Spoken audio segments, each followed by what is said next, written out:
I used to think love was something you earned, that if you tried hard enough, stayed quiet enough, people would notice. That somehow, if you caused less trouble, you'd be loved more. I spent my childhood trying to prove that.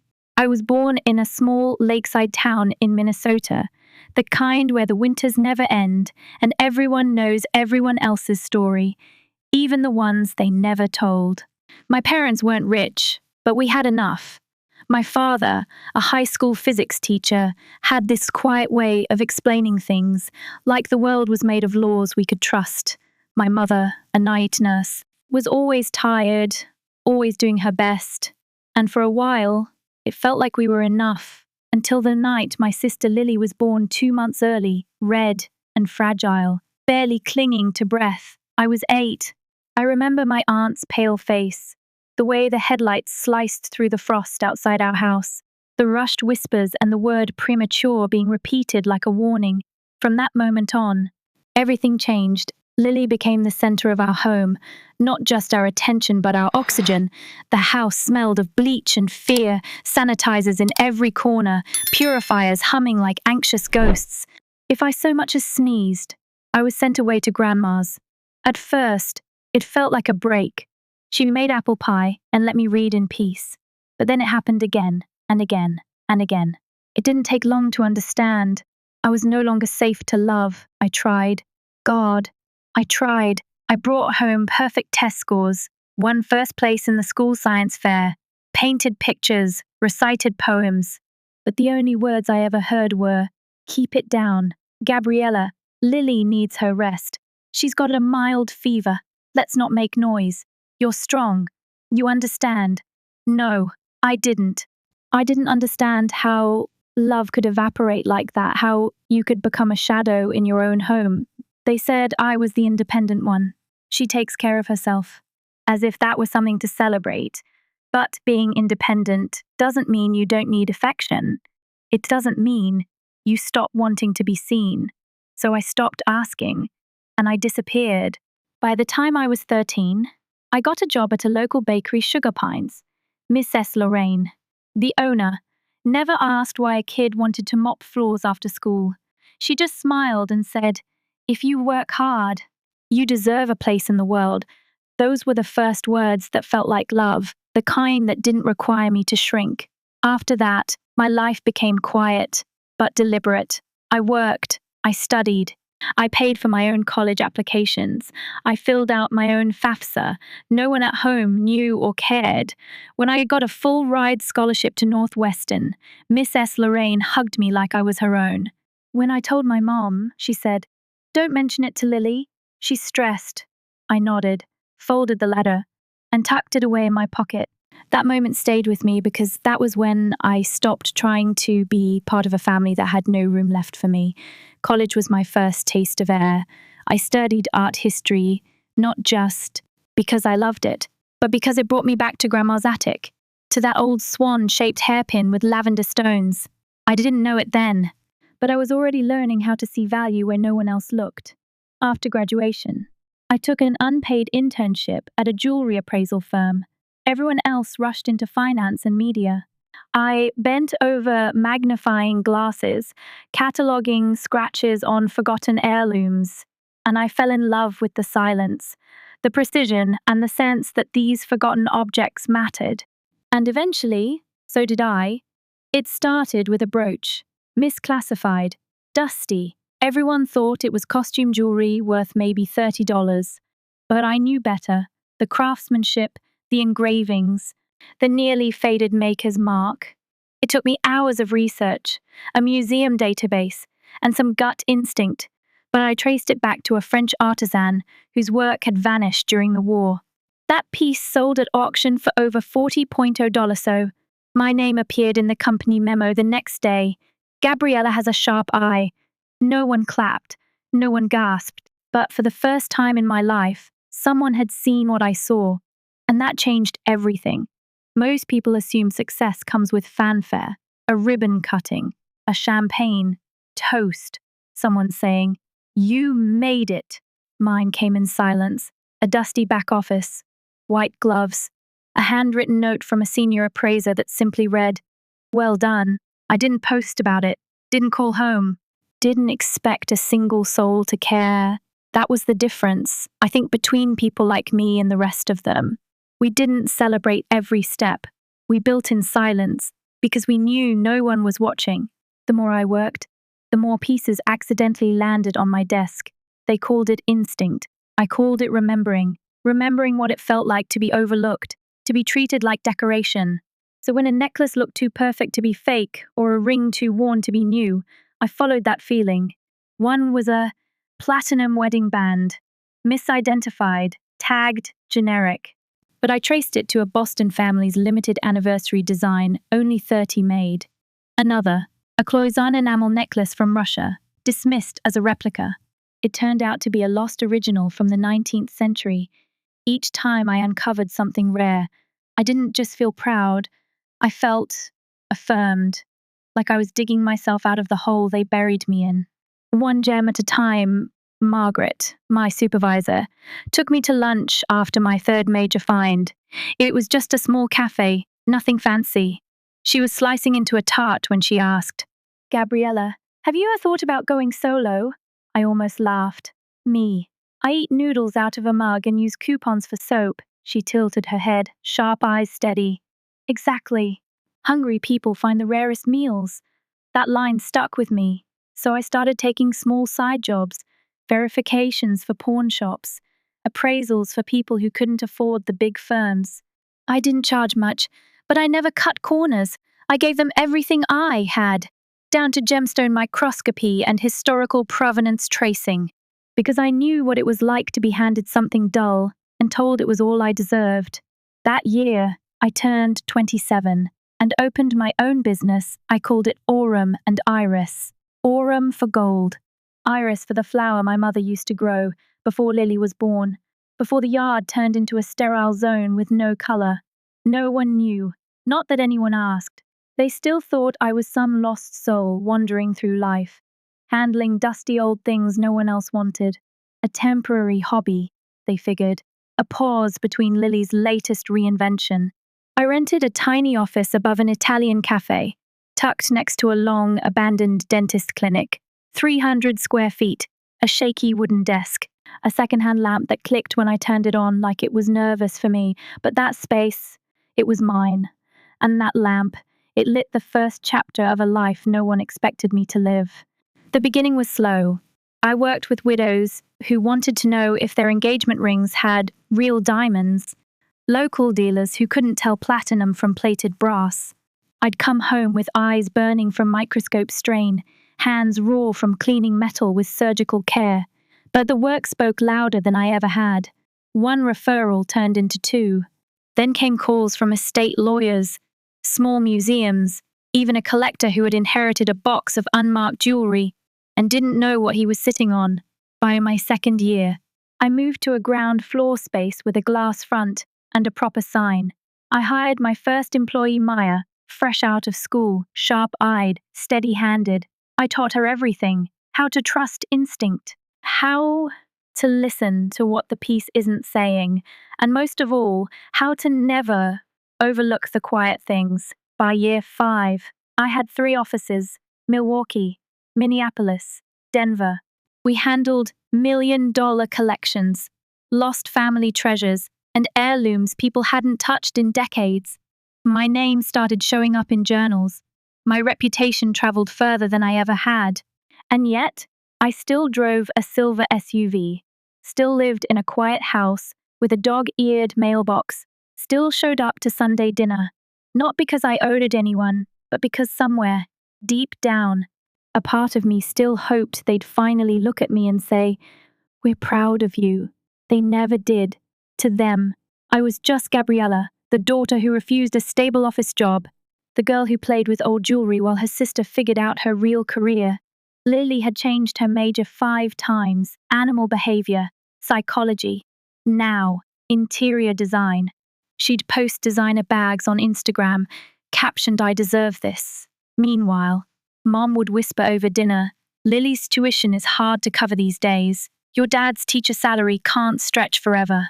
I never said anything, just nodded, then sent $7.0 a month into their account labeled family support. They never asked where it came from. They never asked what I was building. They didn't want to know, but I knew. And for the first time in my life, that was enough. I never planned to host Thanksgiving, honestly.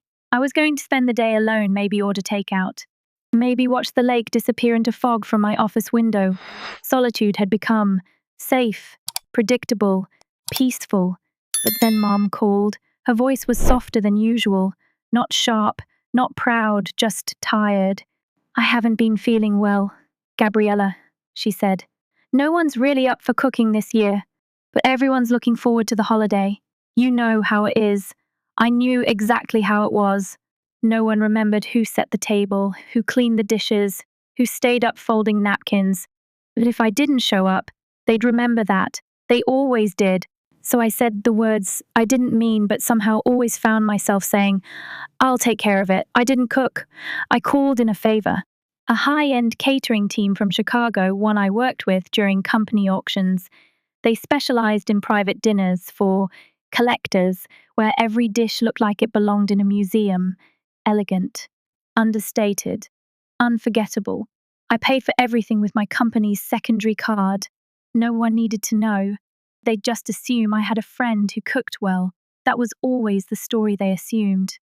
I stayed quiet.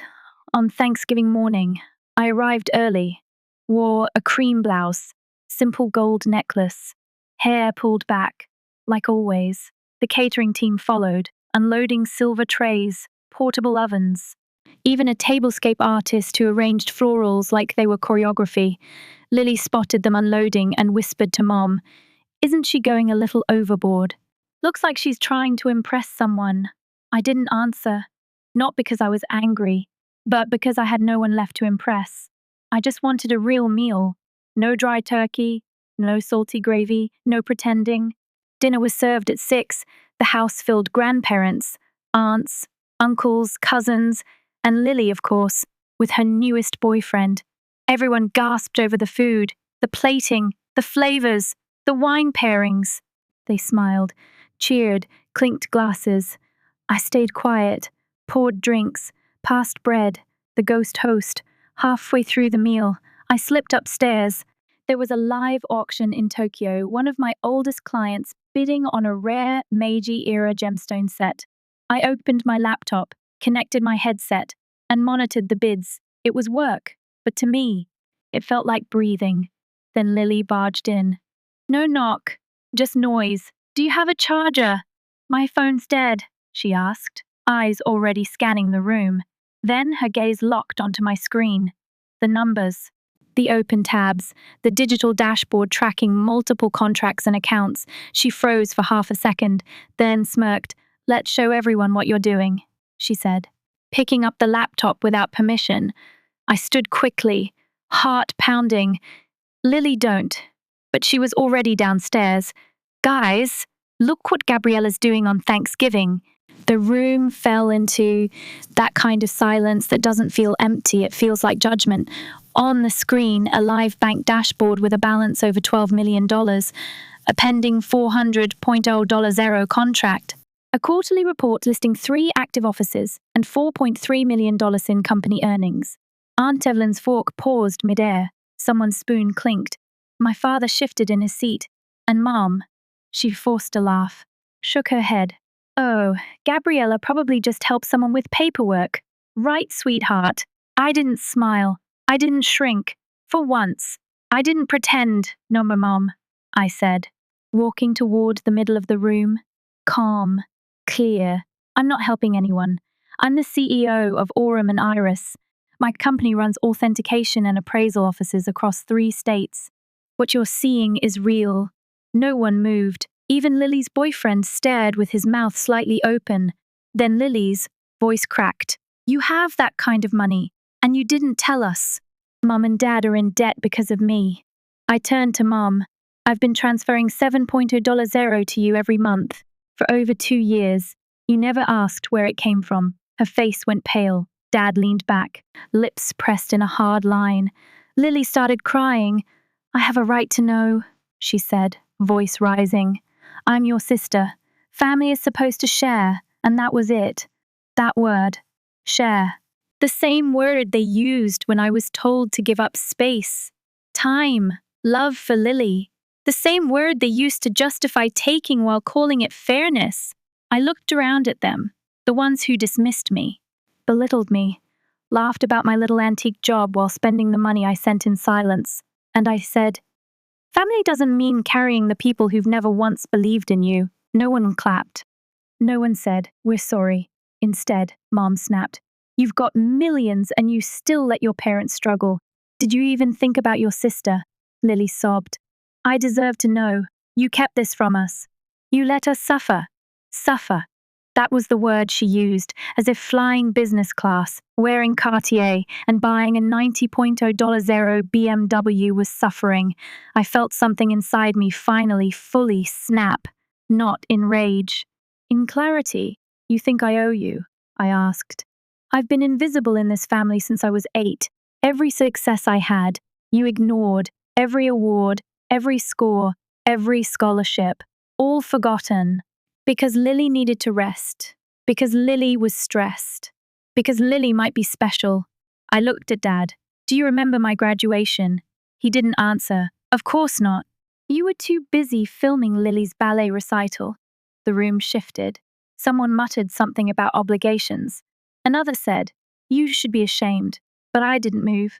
I reached into my purse, pulled out my phone, and tapped a few buttons. I just cancelled the automatic transfers. Silence turned into chaos.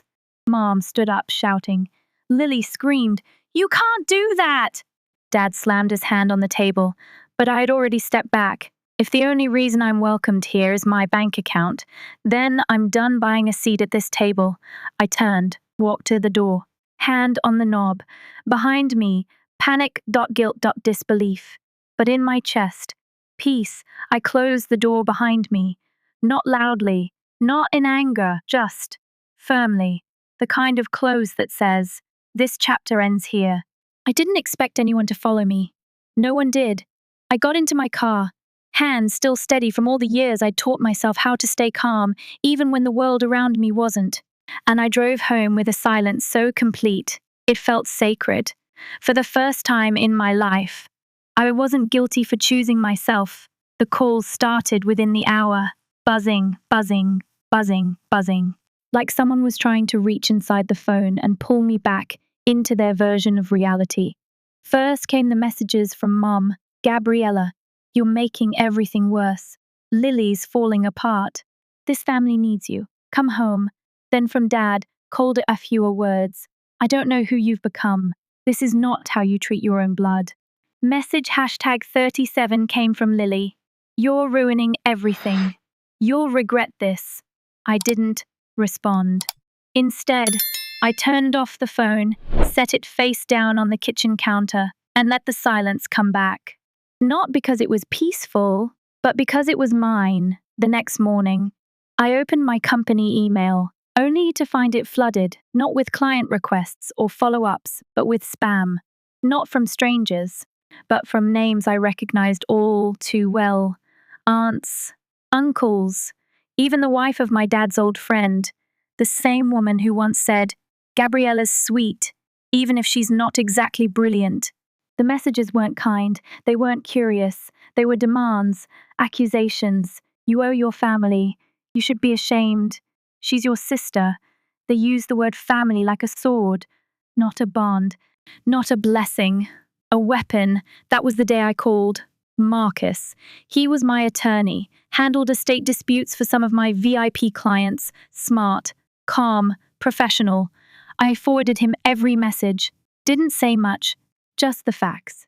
He read through the chain, didn't blink, and said, you need a clean break, financially, legally.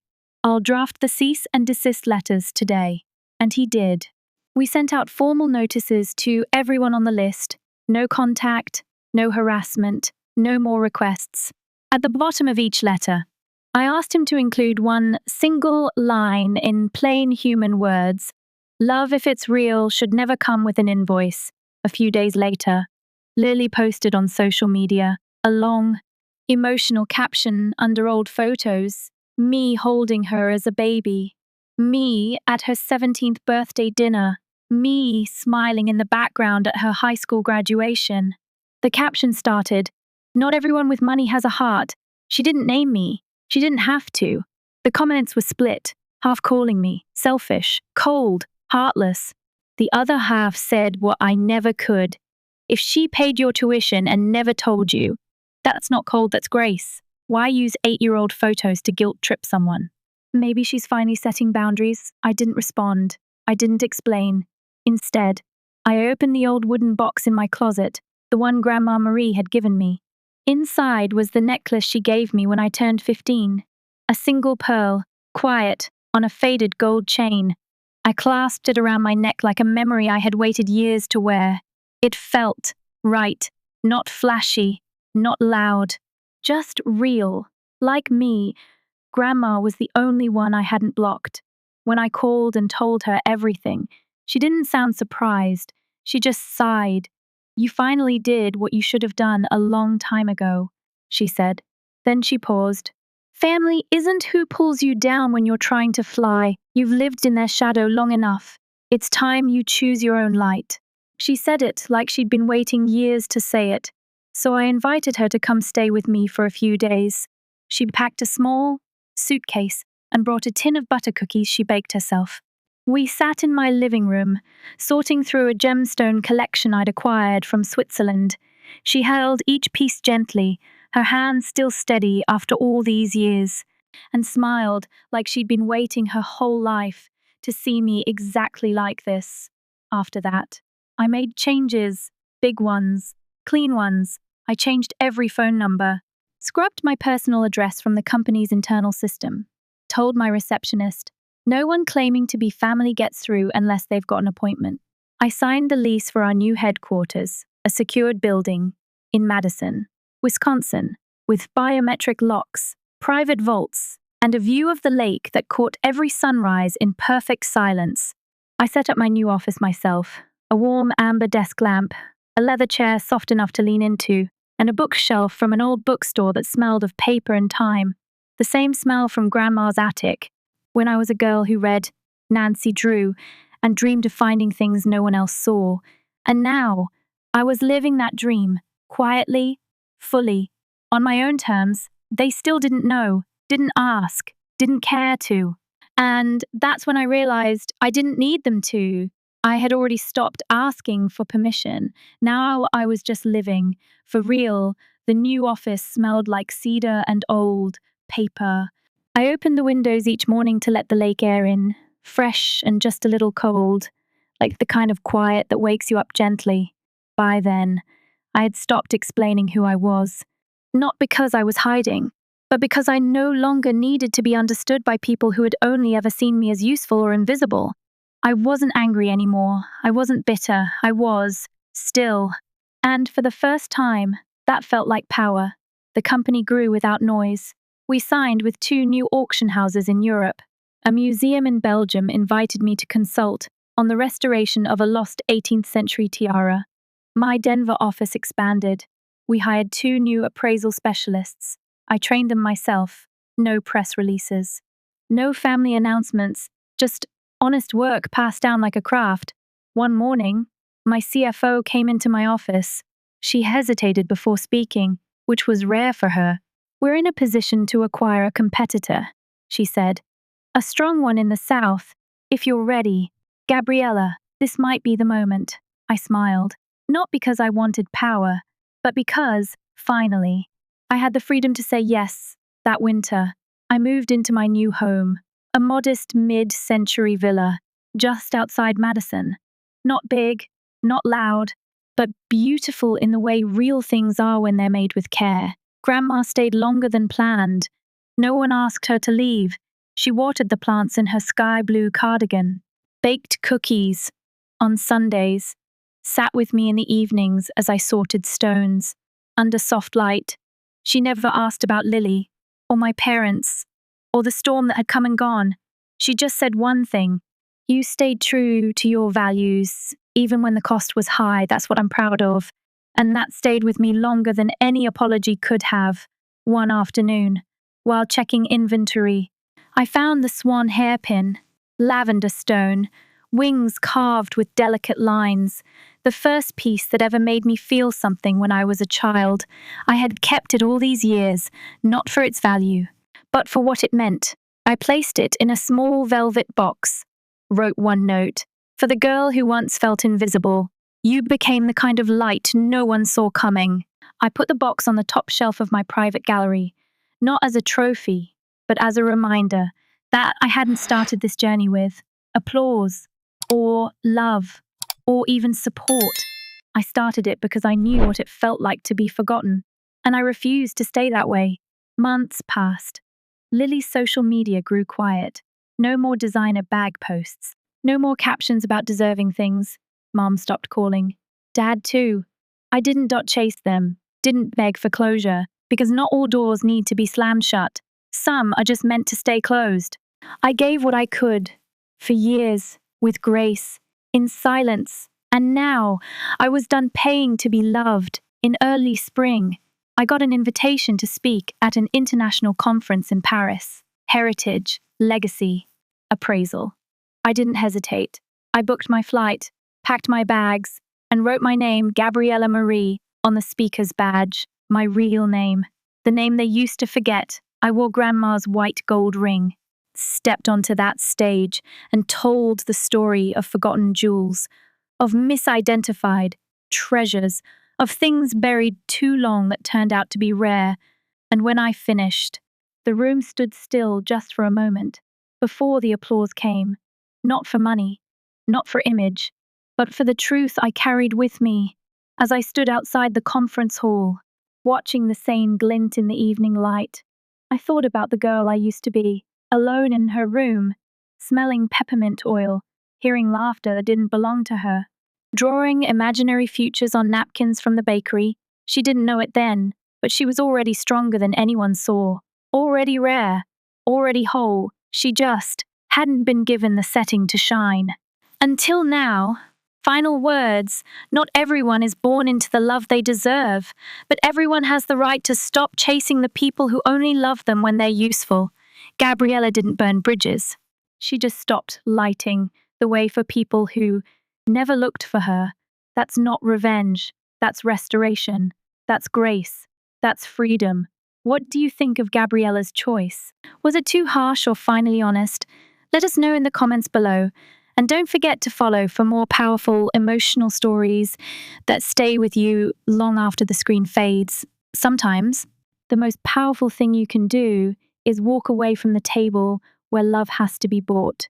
We're raised to believe that family always comes first, but what if that family never truly saw you? What if they only showed up when they needed something? Gabriella's story reminds us that quiet strength is still strength. That dignity doesn't have to shout. And that choosing peace over approval is not selfish, it's survival.